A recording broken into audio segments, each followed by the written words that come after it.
Start start. Hello बच्चों, कैसे हो आप सभी? उम्मीद करता हूं सब अच्छे होंगे, मजे में होंगे। तो बच्चों, हम बात कर रहे थे थर्मोकेमिस्ट्री के बारे में। तो थर्मोकेमिस्ट्री में जो मेन मेन पार्ट है, मतलब जहां से सबसे ज्यादा क्वेश्चन पूछे जाते हैं, जहां से क्वेश्चन बनते हैं, वो हम कर चुके हैं। मैक्सिमम जो पार्ट है थर्मोकेमिस्ट्री का वो कंप्लीट हो चुका है। अब थोड़ा सा पार्ट बाकी है, एक आज की क्लास और एक कल की क्लास। दो क्लास में हम पूरे चैप्टर को कंप्लीट करेंगे। ठीक है। अब हम आगे पढ़ने वाले हैं वो बहुत आसान आसान सी चीजें। पहले मैं बता देता हूं क्या पढ़ने वाले हैं। तो यार देखो, मैंने आपको पहले भी बताया था थर्मोकेमिस्ट्री में क्या होता है ना, कोई केमिकल रिएक्शन होते हैं और उस केमिकल रिएक्शन के दौरान है ना एनर्जी का लेना देना होता है, एनर्जी का चेंज आता है और उस एनर्जी के चेंज में हम इंटरेस्ट दिखाते हैं, उसके बारे में हम पढ़ते हैं। तो हमने क्या किया था, इस दुनिया में बहुत तरीके के केमिकल रिएक्शन है, तो हम क्या करते हैं, इन केमिकल रिएक्शन को डिवाइड कर देते हैं अलग अलग टाइप्स में, जैसे combustion reaction, neutralization reaction, formation reaction. तो अलग अलग टाइप्स इन रिएक्शन को नाम देते हैं और उस रिएक्शन में होने वाले एनर्जी चेंज को हम एक नाम देते हैं, जैसे enthalpy of neutralization, enthalpy of combustion. तो एंथैल्पी ऑफ न्यूट्रलाइजेशन क्या है, कोई रिएक्शन हो रही है, कौन सी रिएक्शन हो रही है, न्यूट्रलाइजेशन रिएक्शन हो रही है, उसमें जो एनर्जी का चेंज आ रहा है उसको हम बोल लेते हैं एंथैल्पी ऑफ न्यूट्रलाइजेशन। आगे कुछ और ऐसी रिएक्शंस हैं, ऐसी आगे कुछ प्रोसेस है जिनमें एनर्जी का चेंज होगा और हम उस एनर्जी चेंज को कुछ नाम देंगे। पूरे चैप्टर में बस यही चलता है। तो चलिए स्टार्ट करते हैं आज की क्लास को और देखते हैं आज हम क्या नया सीखने वाले हैं। तो आज का जो पहला टॉपिक है वो है एंथैल्पी ऑफ फेज ट्रांसफॉर्मेशन। तो यार इसको समझने की कोशिश करो। ये एंथैल्पी नाम दे रहा है, एंथैल्पी क्या है, एनर्जी चेंज होगा किसी प्रोसेस में, कुछ होने वाला है। यहाँ पे क्या होने वाला है, फेज ट्रांसफॉर्मेशन। फेज ट्रांसफॉर्मेशन मतलब सिंपल लैंग्वेज में ये बोलना चाहता है भाई स्टेट चेंज। बचपन में पढ़ा होगा, सॉलिड से लिक्विड, लिक्विड से गैस, है ना। तो फेज ट्रांसफॉर्मेशन का मतलब क्या होता है, स्टेट का चेंज। जब स्टेट चेंज करते हैं, फॉर एग्जाम्पल एक एग्जाम्पल ले लेते हैं यार हम।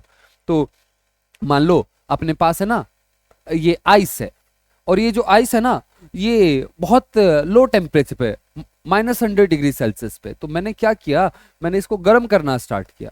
तो गर्म करना स्टार्ट किया तो जैसे जैसे गर्म करने लगे इसका टेम्परेचर इंक्रीज करने लगा। मैं आ गया यहीं पे हूँ मैं। हाँ, तो ये आइस थी, इसको हम गर्म करने लगे, इसका टेम्परेचर बढ़ने लग गया। ठीक है। और जैसे जैसे इसका टेम्परेचर बढ़ने लगा तो कुछ देर बाद ये जो आइस है ना भाई, ये आ गई 0 डिग्री सेल्सियस पे। हमने हीट किया, ये आ गई 0 डिग्री सेल्सियस टेम्परेचर पे। हम इसको और आगे हीट करने लगे। अब मैंने देखा कि भाई मैं इसको हीट कर रहा हूं लेकिन इसका टेम्परेचर इंक्रीज ही नहीं कर रहा है। क्यों इंक्रीज नहीं कर रहा है? आपने बचपन में पढ़ा था, क्लास 10th में कुछ पढ़ा था कि जब हम स्टेट चेंज कराते हैं वहां पे टेम्परेचर में कोई चेंज नहीं आता। कुछ ऐसा पढ़ा था, latent heat of fusion, latent heat of वेपरेशन, ऐसे कुछ नाम पढ़े थे, वहीं से लेना देना है, मैं आपको कनेक्ट करा रहा हूं।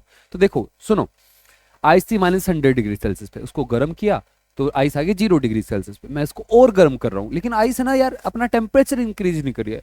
ये 1 डिग्री सेल्सियस नहीं हो रहा है ना, 2 डिग्री सेल्सियस हो रहा है। उसकी जगह क्या होने लगा, ये आइस है ना मेरी मेल्ट होने लगी। आइस क्या होने लगी, पानी बनने लगी।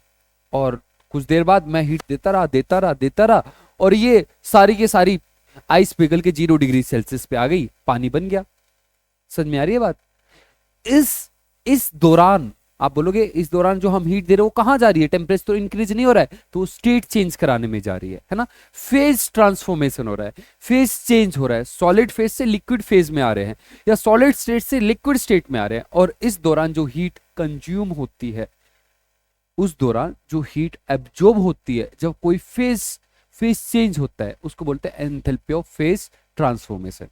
और अलग अलग तरीके से फेज चेंज होते हैं, मतलब स्टेट चेंज होती है, सॉलिड से लिक्विड, लिक्विड से गैस, सॉलिड से गैस, है ना। तो अलग अलग टाइप है फेज ट्रांसफॉर्मेशन के भी। तो ये हमारा जो टाइप है उसमें क्या हो रहा है, सॉलिड से चीज किस में जा रही है, लिक्विड में। मतलब इसको साइंस की लैंग्वेज में फ्यूजन बोलते हैं, जिसको आप मेल्टिंग बोलते हैं ना, उसको अपन फ्यूजन बोलते हैं। और इस दौरान जो हीट यूज होती है उसको हम 10th क्लास में क्या बोलते थे, लेटेंट हीट ऑफ फ्यूजन। और उसी को हम बोलते हैं enthalpy of fusion.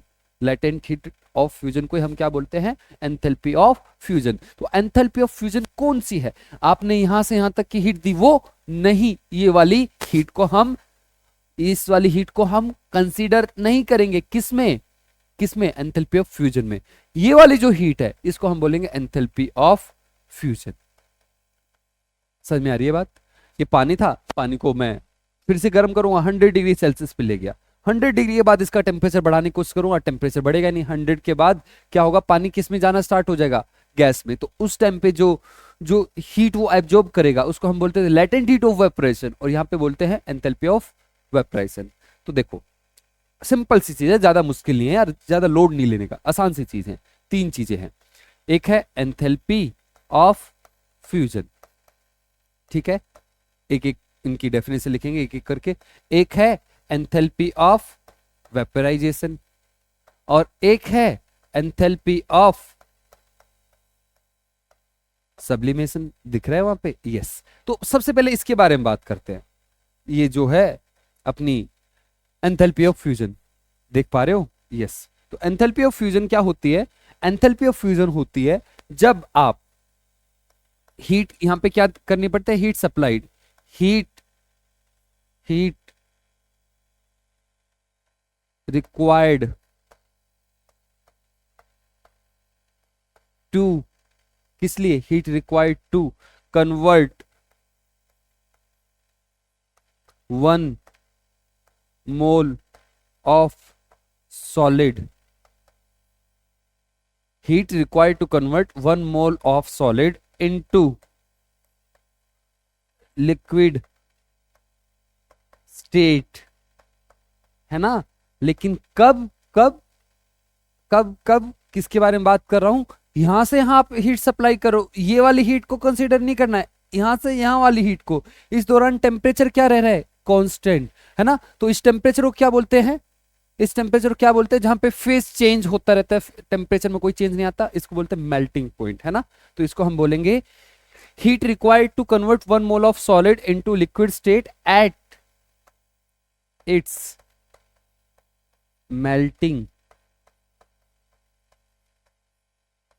Point. Correct भाई, ये बात सही है। इसको अपन कैसे दिखा सकते हैं, इसको हम ऐसे दिखा सकते हैं, दिख रहा है क्या नीचे का, हाँ यहीं पे लिखने की कोशिश करता हूँ, दूसरा पेन यूज कर लेता हूँ, तो ये वाला यूज करता हूँ, हाँ। तो इसको हम ऐसे दिखा सकते हैं, जैसे H2O सॉलिड है, H2O सॉलिड से H2O सॉलिड से H2O लिक्विड, इस दौरान जो हीट का ट्रांसफॉर्मेशन होगा, हीट का जो लेना देना, तो एक ही बोल लेंगे हम कि यहाँ पे हीट हमें देनी पड़ेगी, आ नहीं सकती, यहाँ पे हीट आपको देनी पड़ेगी, और इस हीट को हम क्या बोलेंगे, एंथैल्पी ऑफ फ्यूजन। क्लियर है सभी को, चलिए अब आगे वाली चीज पे बढ़ते हैं। इसकी डेफिनेशन सेम टू सेम ऐसे ही है यार, अब मैं दोबारा लिखूंगा इसको, तो हीट, सेम हीट रिक्वायर्ड, किसके लिए, रिक्वायर्ड टू कन्वर्ट, कन्वर्ट क्या कन्वर्ट करना है, 1 मोल ऑफ, वेपरेशन का मतलब लिक्विड से आप कहां जाओगे, गैस में। Heat required to convert 1 mole of liquid into gaseous state, कहां पे, एट इट्स कौन सा टेम्परेचर होता है जब कोई लिक्विड गैस में जाता है, पानी के लिए 100 डिग्री सेल्सियस, क्या बोलते हैं उसको, boiling point, yes, at its boiling point, उसी को हम बोलते हैं एंथैल्पी ऑफ वेपराइजेशन। एक चीज ध्यान रहे, जब फेज ट्रांसफॉर्मेशन होता है टेम्परेचर में कोई चेंज नहीं आता है, ठीक है। और यहां पे हम लिख सकते हैं, पेन बदल लेता हूं, तो हम लिखेंगे H2O लिक्विड से कहां जा रहा है, H2O गैस में, है ना। और यहाँ पे जो एंथैल्पी का जो चेंज आ रहा है उसको हम क्या बोलेंगे, एंथैल्पी ऑफ वेपराइजेशन। क्लियर है भाई, चलिए अब बढ़ते हैं आगे।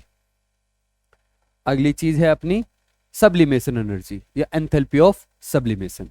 तो इसको हम कैसे लिख सकते हैं, हम बोलेंगे कि भाई it is heat required, heat required, दिख रहा है क्या, हीट रिक्वायर्ड, हीट रिक्वायर्ड छोटा कर लेते हैं थोड़ा सा, yes, heat required to convert, sublimation का मतलब समझते हो, सॉलिड से डायरेक्ट गैस में, heat required to convert, heat required to convert 1 mole, sorry 1 mole of solid into gaseous state at, इसका कोई नाम नहीं होता पर्टिकुलर, है ना, तो हम यहाँ बोलते हैं किसी भी एक, जिस जगह पे भी ऐसा होता है, जिस टेम्परेचर पे ऐसा होता है, तो हम इसलिए लिखेंगे solid into gas at a particular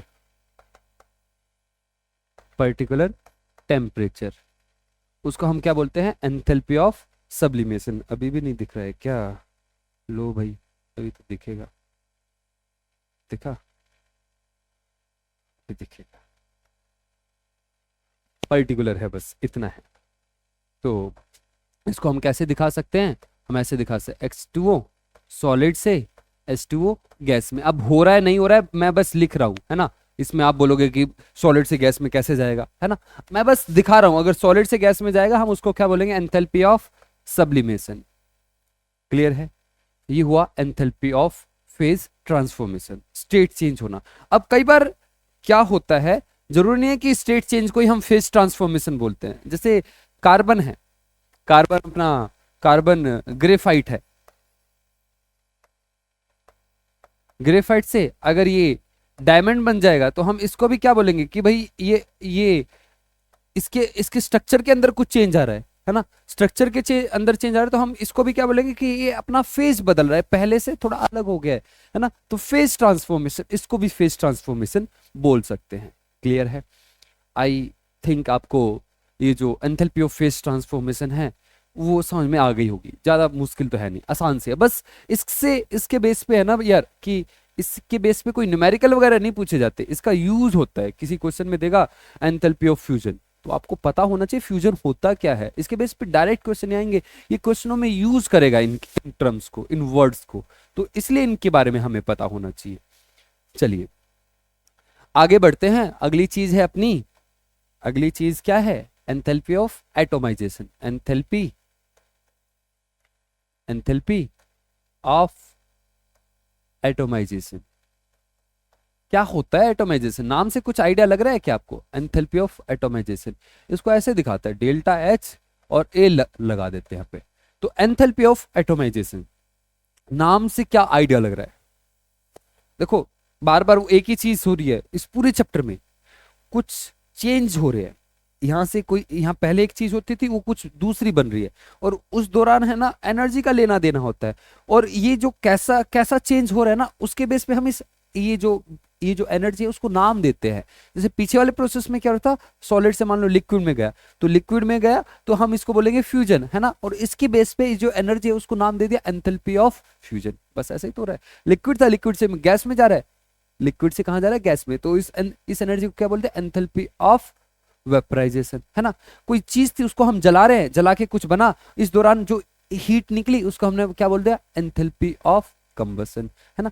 इसी तरीके से हम यहाँ पे क्या करेंगे, एटोमाइजेशन। एटोमाइजेशन का मतलब एटम्स बनाना। एटम्स कैसे बनाएंगे, एटम हम बनाते नहीं है एटम, है ना, पहले से एटम्स हैं, मतलब पहले से हम एटम बना नहीं सकते। पहली बात तो ये, हमारे पास एटम्स हैं लेकिन वो एटम्स है ना अकेले नहीं है, किसी के साथ जुड़े हुए हैं, उन एटम्स को अलग अलग कर दिया, और उस दौरान जब अलग अलग करोगे तो आपको हीट देनी पड़ेगी, उस दौरान जो आप हीट दोगे उसको बोलते हैं एंथैल्पी ऑफ एटोमाइजेशन।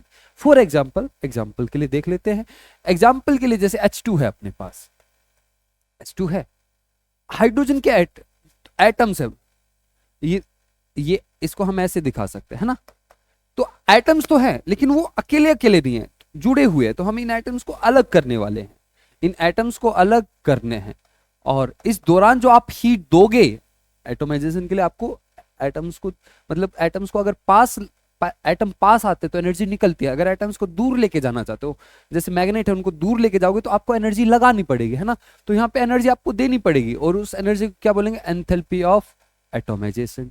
ठीक है, एक और एग्जांपल लेते हैं,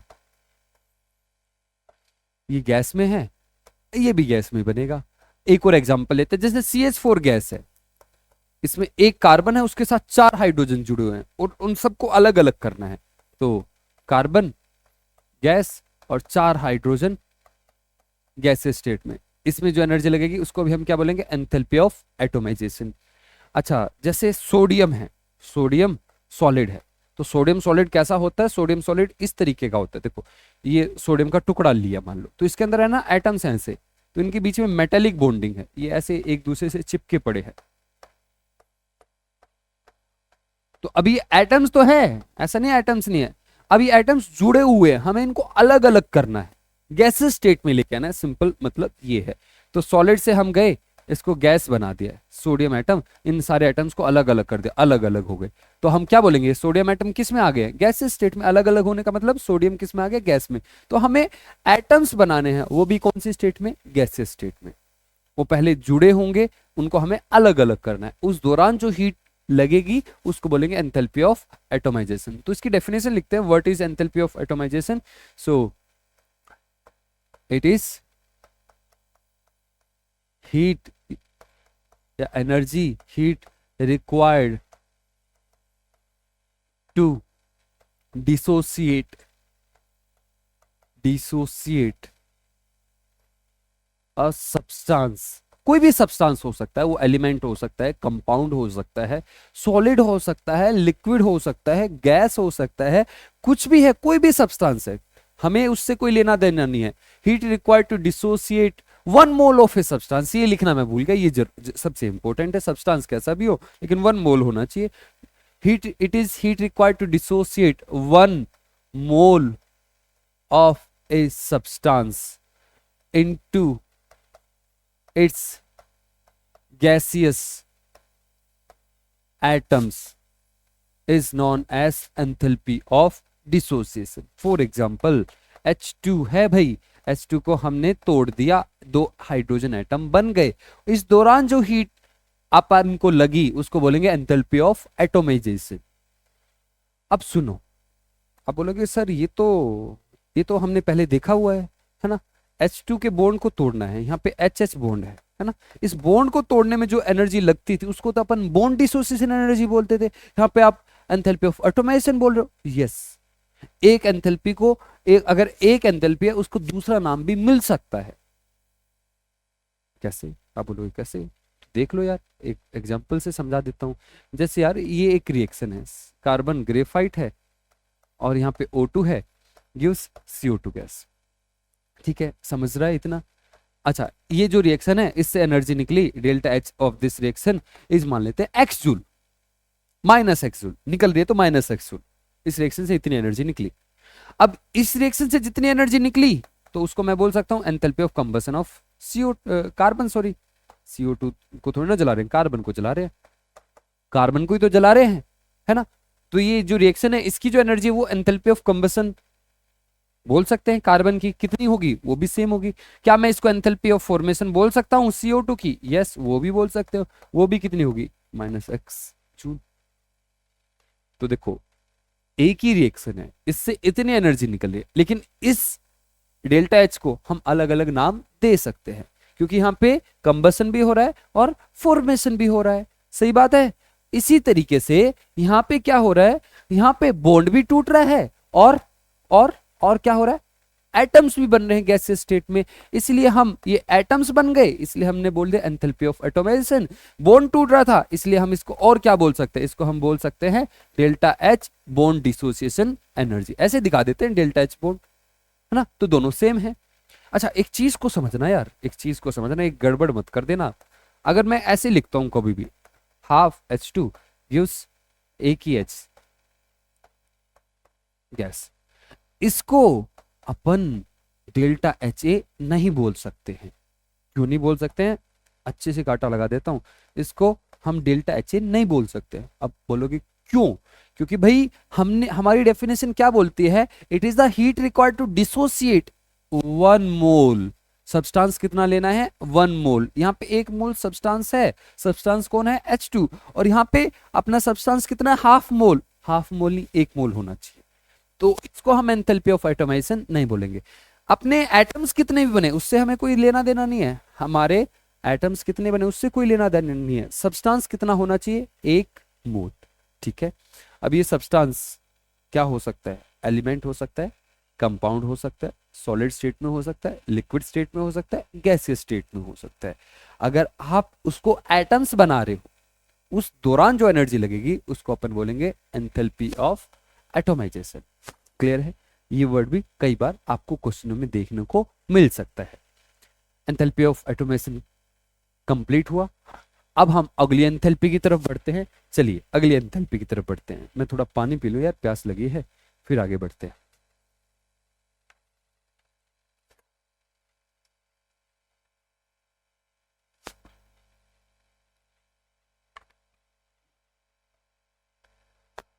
अगला टॉपिक है अपना हाइड्रेशन। कलर चेंज कर लेते हैं। अगला टॉपिक है अपना हाइड्रेशन। एंथैल्पी, ये enthalpy of hydration, enthalpy of hydration क्या होता है? ये एंथैल्पी ऑफ हाइड्रेशन, इसको समझते हैं। डेल्टा एच, एच वाई ऐसे दिखाते हैं हाइड्रेशन। देखो बचपन में है ना, आपने बचपन में मतलब 1 साल पहले की मैं बचपन बोलता हूँ, अब तो आप बड़े होते जा रहे हो। तो बचपन में मतलब क्लास 10th में आपने कुछ ऐसा पढ़ा होगा कि भाई वाटर ऑफ क्रिस्टलाइजेशन, ऐसा कुछ नाम सुना था। याद आएगा अभी आपको, मैं कुछ एग्जांपल दूंगा। जैसे CuSO4.5H2O, याद आ रहा है? याद आ रहा है? इसमें जो ये 5H2O होते थे, इनको अपन बोलते थे वाटर ऑफ क्रिस्टलाइजेशन। आया ना याद? हाँ।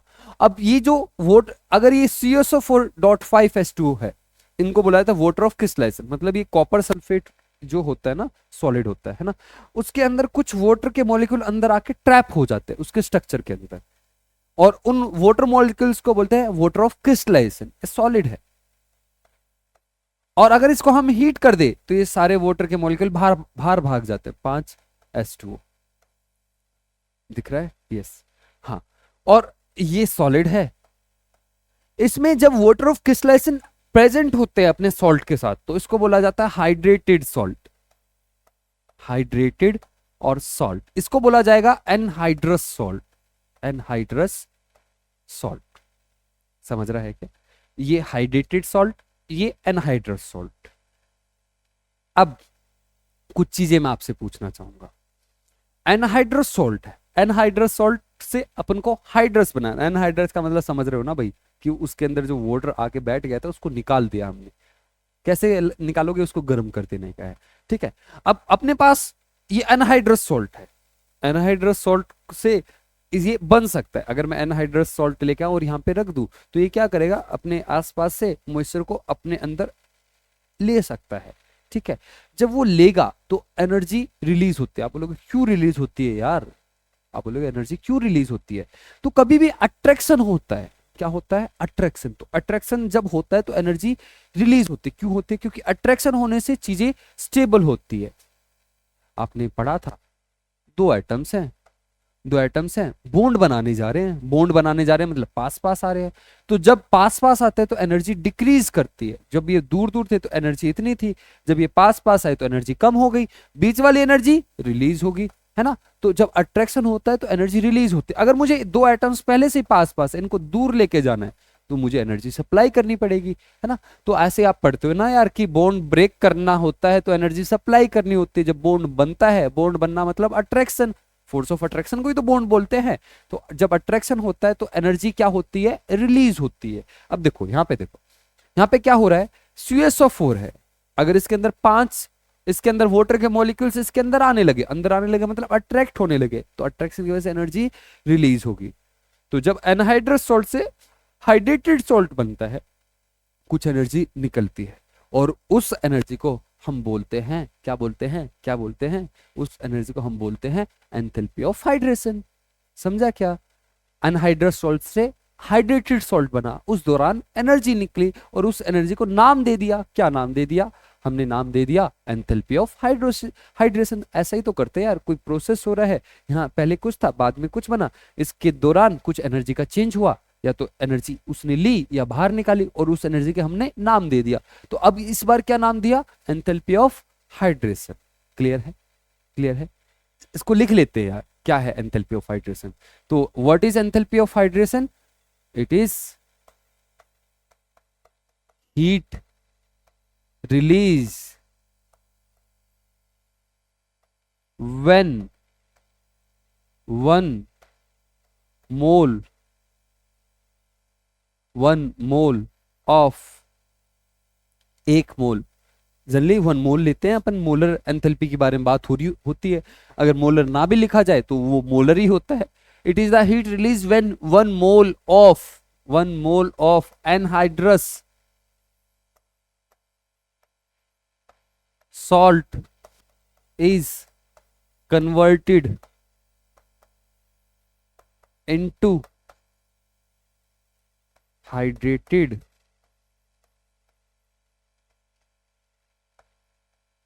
salt, उसको हम क्या बोलते हैं? Enthalpy of hydration. समझा क्या? आसान है। इसकी कुछ एग्जांपल लिख देता हूं मैं। इसका एग्जांपल पहला क्या, CuSO4 सॉलिड, और इसके साथ इसके अंदर कुछ आ गए पानी, और ये बन गया CuSO4.5H2O। इस दौरान जो हीट इवोल्व हुई, रिलीज हुई, सॉलिड है ये, उसको बोलेंगे एंथैल्पी ऑफ हाइड्रेशन। दिख रहा है? यस, बहुत बढ़िया। उस ऐसे ही, जैसे ऐसे बहुत सारे अपने पास कंपाउंड है ऐसे ही, इसके जैसे ही CaCl2 सॉलिड है, इसको CaCl2.6H2O, एंथैल्पी ऑफ हाइड्रेशन।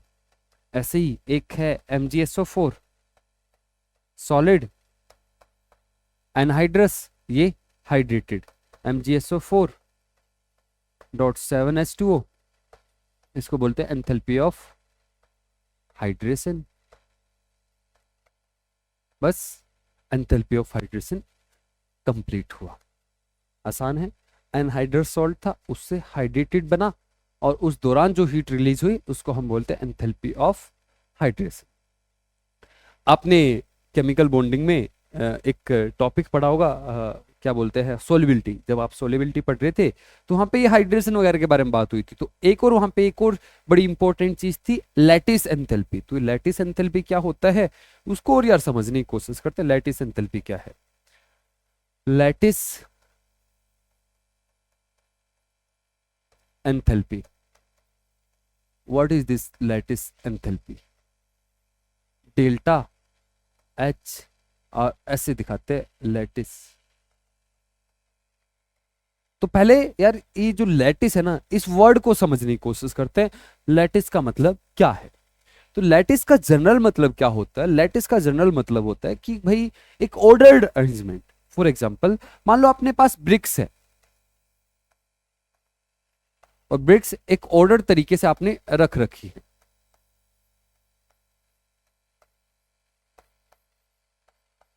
तो ये जो ब्रिक्स है ना, ये ऑर्डर तरीके से रखी हुई है, तो मैं बोलूंगा कि ये भाई लैटिस है। ये क्या है? लैटिस। लैटिस का मतलब ऑर्डर्ड अरेंजमेंट।